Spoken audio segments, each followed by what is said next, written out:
to talk to Gage.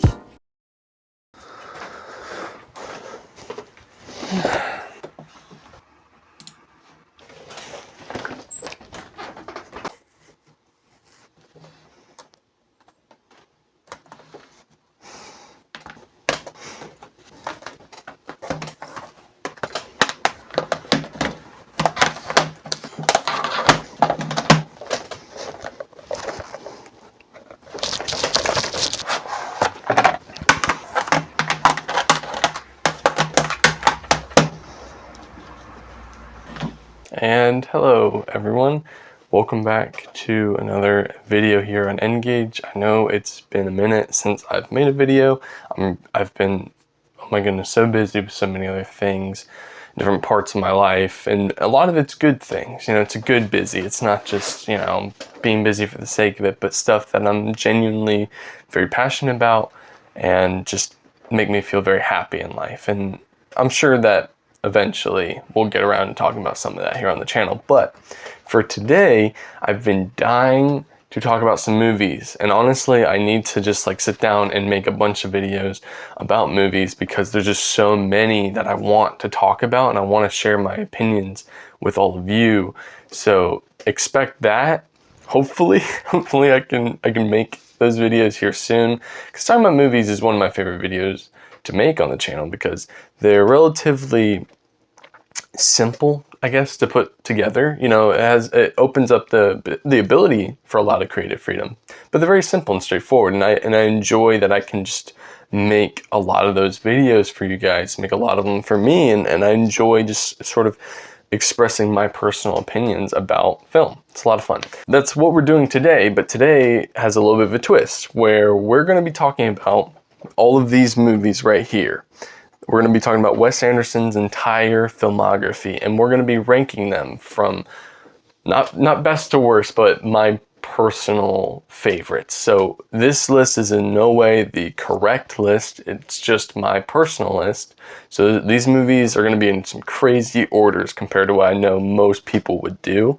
These are just my personal opinions. I've seen some of these movies multiple times, some like over 10 times, honestly, but some of them I've only watched once. So that's also something that to keep in mind. I'll probably talk about that as we go.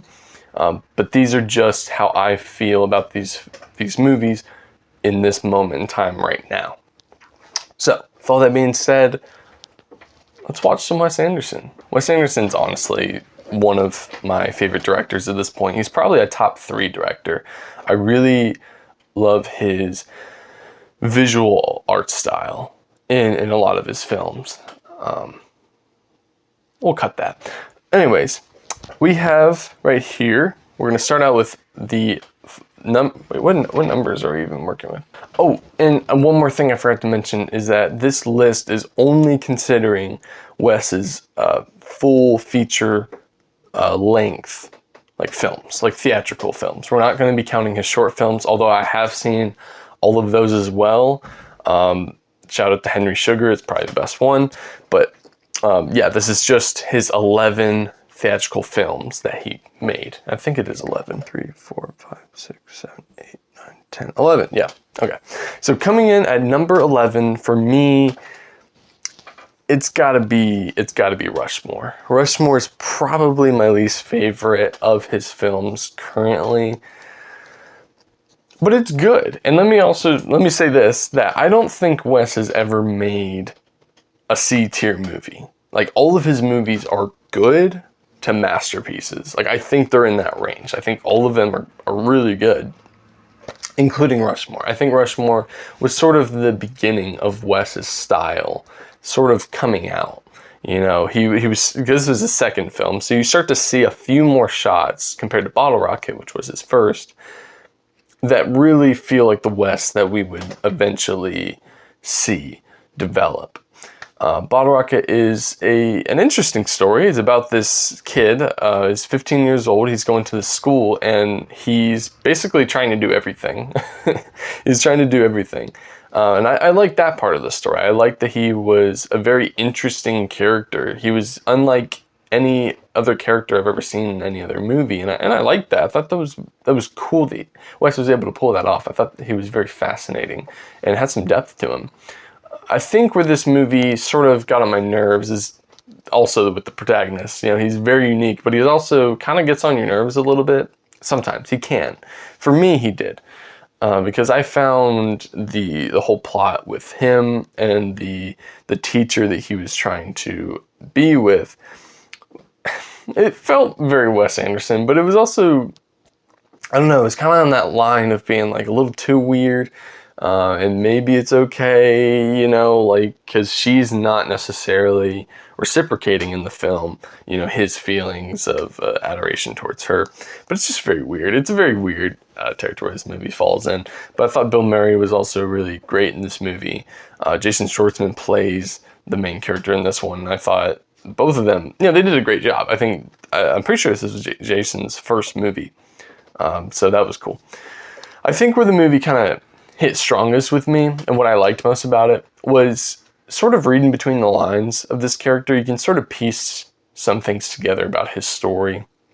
You know, you sort of have the impression that he's trying to prove himself to everyone, you know, showing he can do all of these things, and that it's all of these different career paths, all these different clubs that sort of prove that he's a man, prove that he is worthy of, you know, the girl, I suppose, or all the successes in the world.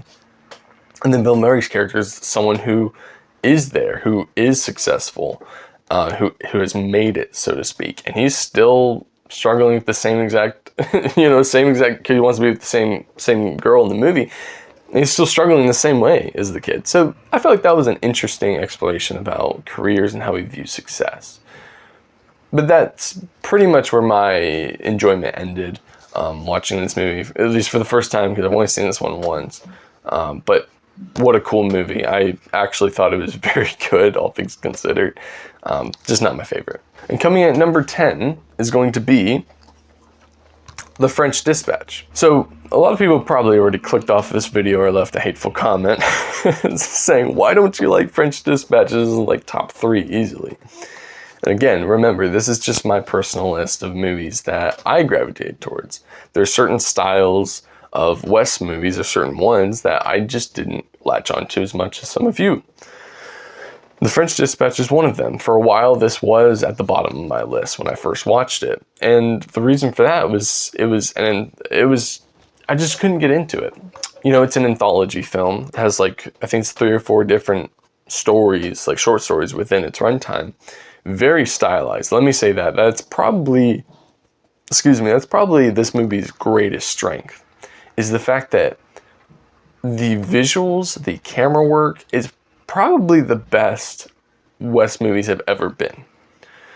And I think that's a huge feat. So if you're going to watch like a Wes Anderson film to like feel the Wes Anderson isms, this is the one.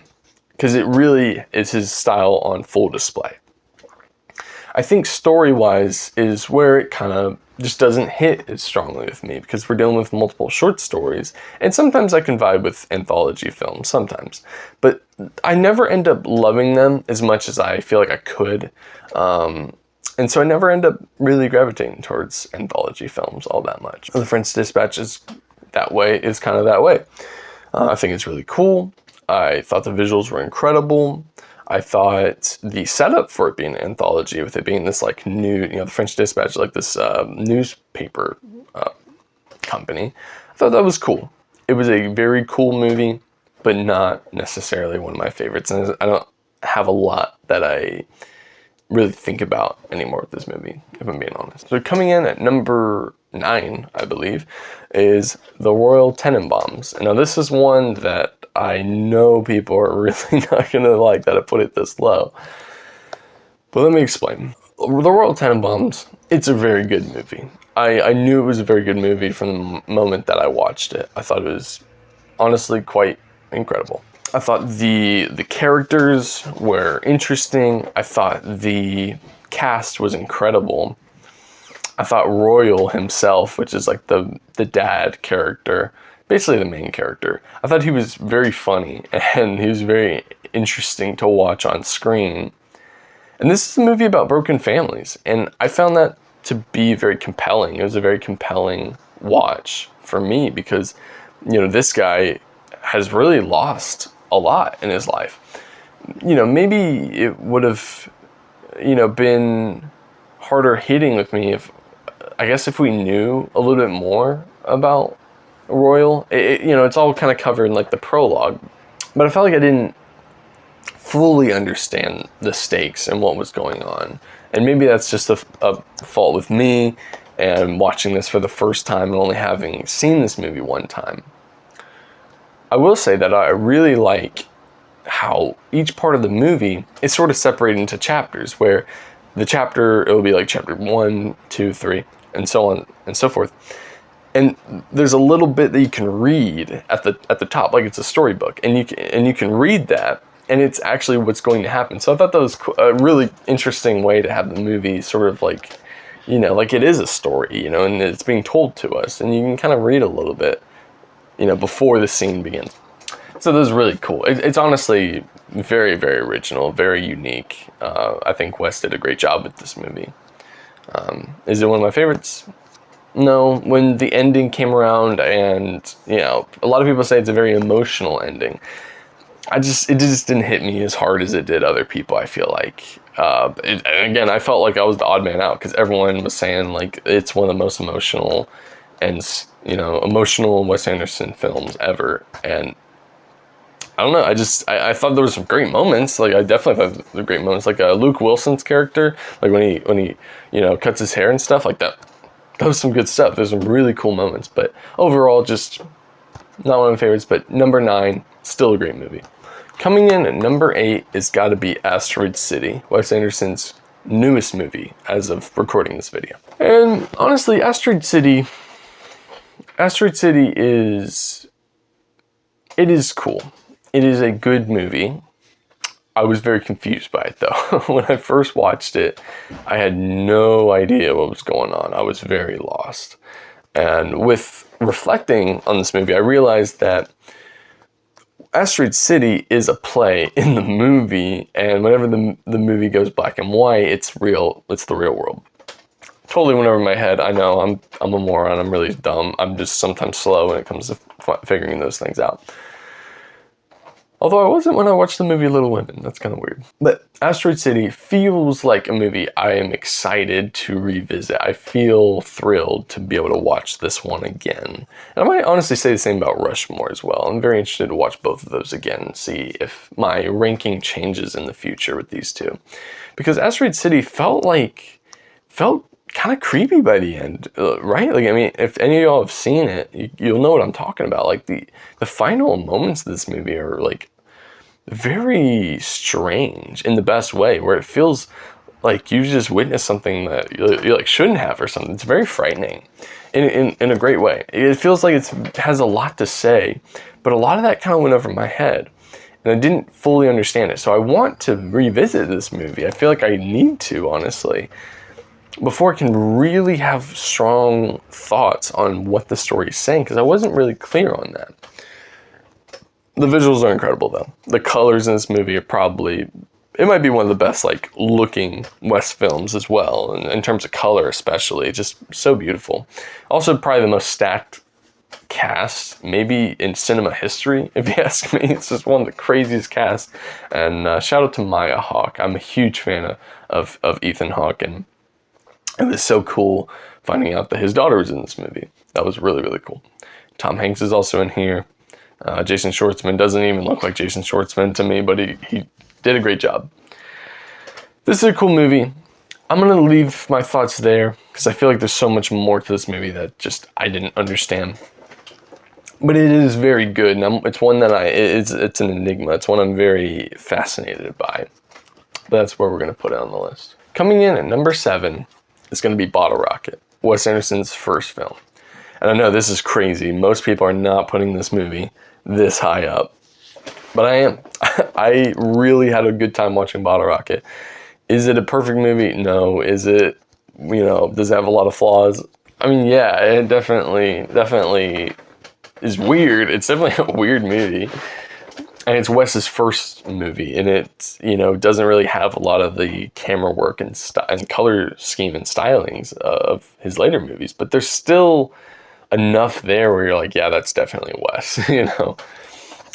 This is a good movie. This is really cool. I watched it with my youngest brother, Gabriel, and we had a blast with it. You know, honestly, it's very funny. Like, it's probably one of the funniest Wes films, to me at least. I laughed at a lot of the jokes, and the moments are just so dry, so funny. It was great. It's basically a heist movie, which was the last thing I expected this to be. And I found the side romance with Luke Wilson's character and the Hispanic girl at the motel to be very awkward, but very charming at the same time. I think about this movie most, I'm thinking about that part of the movie most. Whenever I think about Bottle Rocket, I remember the part in the motel when they're just kind of chilling, you know, they're just kind of there. And they're basically stuck, you know, they're basically stuck at this place, and they're just vibing. Luke Wilson falls in love with this girl, and I don't know, it's very unique, and I appreciate the originality with that whole setup. It's a very original movie, and I honestly find it very empowering that this was his first movie, because for being a first movie especially, it's really cool. It's really well made, and it is based on the short film of the same name. Shout out to that short film. It's also pretty cool. But yeah, Bottle Rocket's just a good time. I honestly want to revisit this movie because I don't even think it's really that long either. So it's a pretty easy watch. Now I'm looking. It's hour 31. Yeah, Bottle Rocket, solid time. Coming in at number, what are we at, 6? Yeah, number 6 is going to be The Life Aquatic with Steve Zissou. This movie's great. This one's just awesome. I thought Bill Murray was incredible in this one. This is one of the few movies, if not the only one, where he's like the main character. Rushmore kind of counts. But he does an amazing job. I thought this story was just so... It felt so real. It felt like Wes was really going raw with this movie, where he was just sort of portraying this very real human being. And honestly, this is a movie that I'm kind of tripping up on like what to say about it, because I feel like there's so much that I've probably forgotten about, honestly, with this movie. But I remember just thinking it was so good, and it was like a masterpiece even. You know, Wes's style definitely comes more forward in this movie. I think this was his third or fourth movie. And it was just incredible. I was very fixated by it and enjoyed it quite a bit. But I need to revisit it. It was Willem Dafoe's first appearance in a Wes film, which is very notable.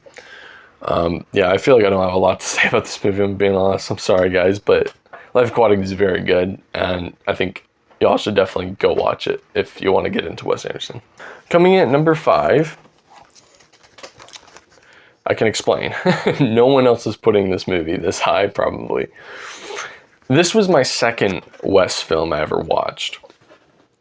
Isle of Dogs is my number 5 because I just think the visuals are so good, man. The visuals are so incredible and colorful and interesting to look at. This movie is never not fun to look at. It's so well made. So in terms of visuals, this might be my personal favorite in terms of visuals, even though I like other movies more. And even some before this one, I think have better stories and more compelling characters.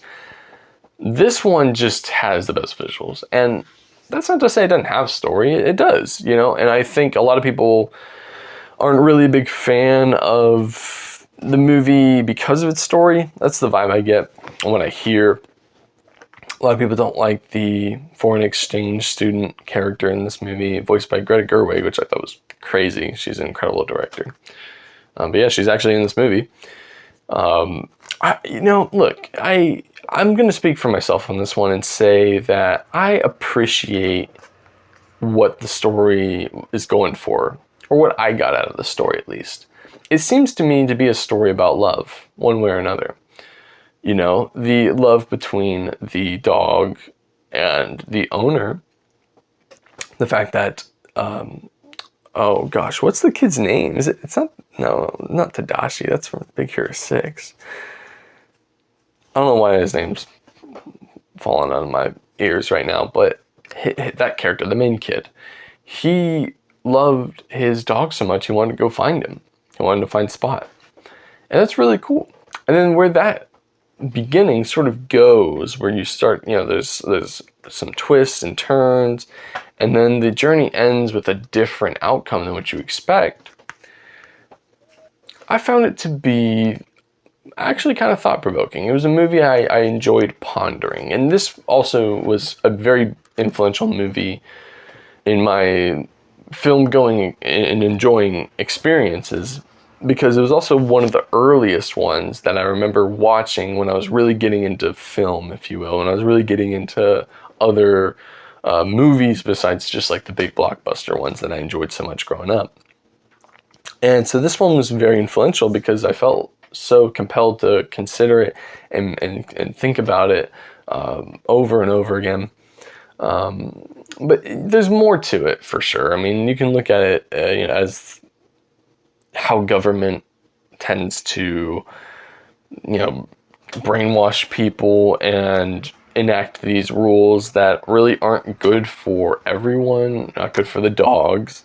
And yeah, this movie is also basic. I mean, really, if we're all being honest, this is really just Wes's way of saying sorry for, hurting so many dogs in his other movies. Anyways, yeah, that's probably my number 5. Isle of Dogs has a soft spot in my heart for me. Coming in at number 4, The Grand Budapest Hotel. This might be Wes's best movie, and I feel confident enough like saying that. I feel like no one would really fault me for saying that. It's not my favorite. However, it is one of the best, and it's still one of my favorites, especially coming in at number 4. I've only seen this one once, but I remember that one viewing was enough for me to say, wow, this is probably his best movie. His visual style is on full display. The performances by Ralph Fiennes, incredible. And even the other kid, I don't remember his name, but he played also in the new Spider-Man movies. He did awesome. And I found the story here to be so cool because it's about memories. It's about, being this older person looking back over your life, looking back over all these adventures and things, these crazy things that happened, and just telling that story. It felt very nostalgic in a way, which is a strange thing to feel about such a modern movie, especially one that I watched not that long ago. But it feels like a movie about nostalgia, about reflecting on these memories that you've had, and it's also just a fun time. This movie is so fun. It's funny. It'll get you to laugh. It'll get you to cry. It has action. It has some incredible performances and wonderful actors that appear in it, and you're like, oh wow, he's in it. Like, Jeff Goldblum's here, and Adrien Brody. I think Adrien Brody's in this one. It's going to be embarrassing if he's not, but I'm pretty sure he showed up at one part. And Willem Dafoe also is like really scary in this movie. It's so much. It's like Wes Anderson's like best movie, like action or like adventure movie. It's like his adventure movie basically, and it's incredible for that. And I can't wait to rewatch it. It's awesome. It's very, very good. All right, so we made it to the top 3. These are the Wes films that are S tier to me. These are the ones that have meant the most to me personally, and I've connected with so much. They mean a lot to me, and I'm excited to talk about them. Currently, number 2 and 3 could be switched, possibly. But this is the ranking I feel confident in today. But my number 3 is The Darjeeling Limited. I knew I was going to like this movie. From the moment I heard what it was about and I saw snippets of it, I was like, that's going to be like S tier. That's going to be one of my favorites. And I was right. The Darjeeling is easily number 3. It's a movie about brotherhood. It's a movie about losing family and regaining them. It's a movie about a spiritual journey. It's a movie about travel and sort of going on this life-changing journey with your brothers. And to me, that was very compelling, very hard-hitting, because I have brothers. And currently I only have one brother that's, you know, farther away from me, and I don't get to see him as often, but I connected to this movie so much because of that. And I think that's why this one is so high for me, is because I could see this being me. I could see myself in this movie, and that's very powerful. But then if we talk about just the movie in and of itself, the visuals are incredible. The soundtrack might be my favorite in any Wes film. The story is awesome. The little details in this movie are incredible. If you go back and rewatch this movie multiple times, I've seen this movie like 3 times now, you start to notice all these small details that blow your mind, you know, that you never thought you would notice. There's even a moment, I'm gonna try to not spoil anything, but there's a moment towards the end involving train cars representing different people's journeys, and how traveling and experiencing a new place, a new setting, and new things can really be life-changing in a way, even with a group. I also think this movie is incredibly funny. It's one of the funniest Wes films, again, if you ask me. I think all 3 of the lead performers are doing incredible work here. It's so good seeing Owen Wilson, Adrien Brody, and Jason Schwartzman all just vibing together. And I also have to say, Adrien Brody, especially when he has the pink shorts on, he's probably like the most like suave man of all time, like the most handsome looking dude ever. And he's killing it. He's killing it. And his character is probably my favorite in the movie. I found him to be the most interesting, most compelling, I got attached to the most. This is a great movie. It's a great movie. It makes me want to go on a train. And I watched it with, again, my youngest brother on the 3rd rewatch, and he adored it as well and thought it was one of the best movies he's ever seen. It's very good. This movie means a lot to me. I also think the credits are incredible. The credits song and the visuals of them. This is never not a good time. I've watched it 3 times and I still can rewatch this movie, and I've watched it 3 times within a year. So it's like, it's that good. It is that good. Coming in at number 2 is Moonrise Kingdom. And I'm just now realizing that so many people rank Moonrise and Darjeeling at like the bottom somewhere. I'm the exact opposite. To me, they're some of my favorites. Moonrise and Darjeeling, sometimes I want to switch them out. Sometimes I want to swap their spots and say that, you know, Darjeeling is number 2. But right now, Moonrise is number 2. This movie broke my heart. I cried at the end of this movie. And at multiple different parts, I actually cried. Because I've never found a movie capture very specific feelings I've had into film.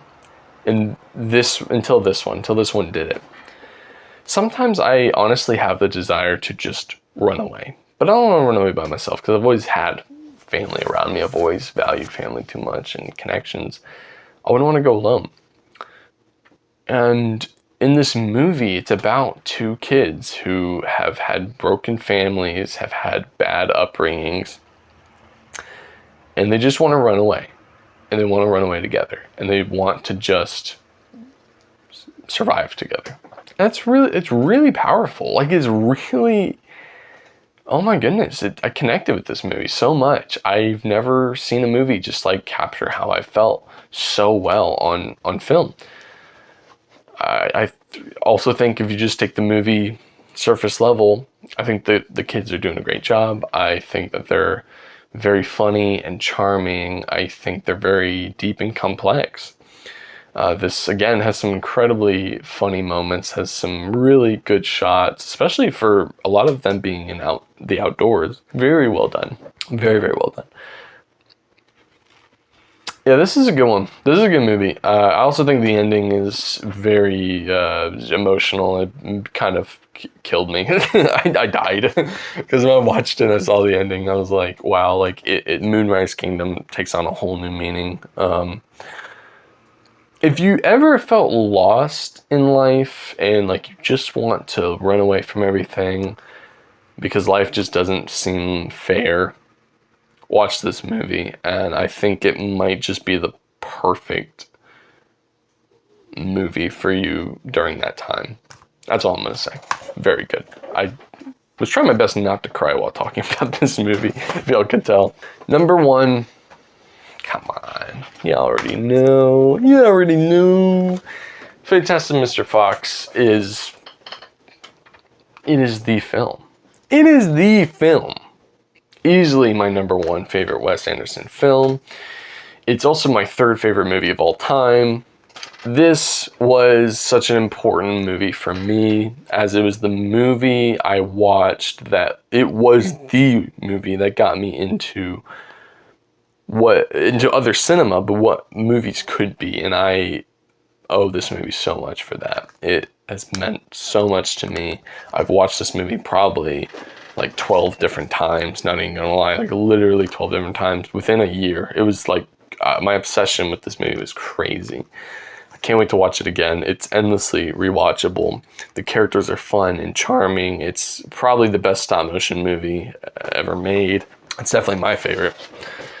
And I think Jason Schwartzman's Ash, that character, and Fox himself are the most compelling and interesting. They're really the main characters. So fascinating how this movie really tackles identity. It really tackles identity in a way, and it feels very real for a movie that's about anthropomorphic animals in a stop motion movie.